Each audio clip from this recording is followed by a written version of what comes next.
Much. I want to bring Anushay into the conversation here, and let's play some video, if we could, please, of a pretty stunning moment. Jim was talking about the publicity of this and how much we're seeing, but do you see that that chain around the gold necklace around the President Trump's neck there? Well, Saudi King Salman presented that to the president. It's a gold medal. The collar of Abdulaziz Al Saud is what it's called, and it's the nation's highest honor. I want to ask you, Anushay, what do you make of, what is the symbolism there? What is the intention as he gives him that honor? Because already what we are seeing, the grandeur of this welcome, is so different from what we've seen with past presidents.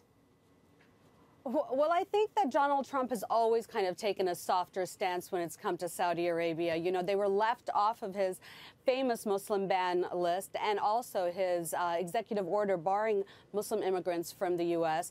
And, you know, despite Saudi Arabia being one of the greatest exporters of radical Islam, Donald Trump has always taken a softer stance on them. And let's not forget, there's a $109 billion arms deal also on the table that he has to seal with the Saudis. And, you know, it's really interesting because in many ways there couldn't be a better time for Donald Trump to kind of be out of Washington and escape the siege-like atmosphere he's facing here back at home and be in Saudi Arabia. But at the same time, this really ambitious trip is full of diplomatic landmines. And I really think his first diplomatic blunder has the potential to start off in Saudi, in Riyadh. So, Anushay, I want to ask you about that. Can President Trump speak with authority to these 50 Muslim leaders about the religion of Islam and the relations based in the wake of everything that he has said about Muslims as he was a candidate prior to the presidency?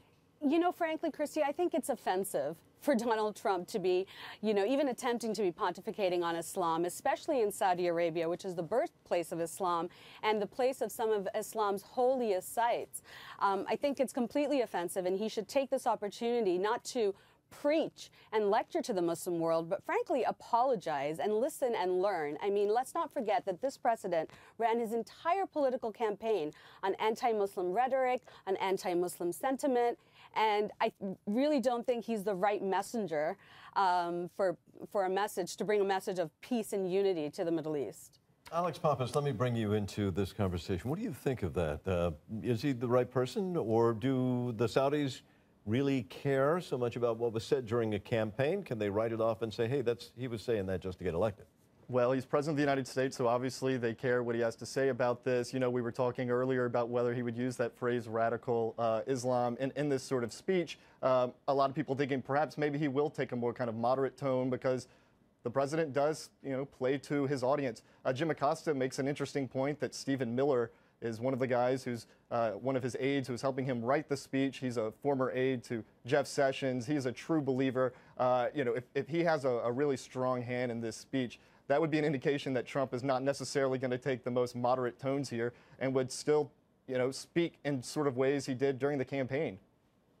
So I want to take a look here at the placement, the seating arrangement, let's say, that Nick Robertson was talking about. We've got King Salman in the middle of this coffee ceremony, President Trump to his right, the First Lady, Melania Trump, to his left.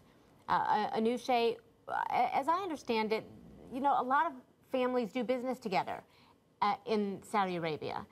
Is that a commonality that Saudi families see with President Trump when we see in the contingent that he has taken there, his daughter, Ivanka, is with him. His son-in-law, Jared Kushner, also his senior advisor, is with him.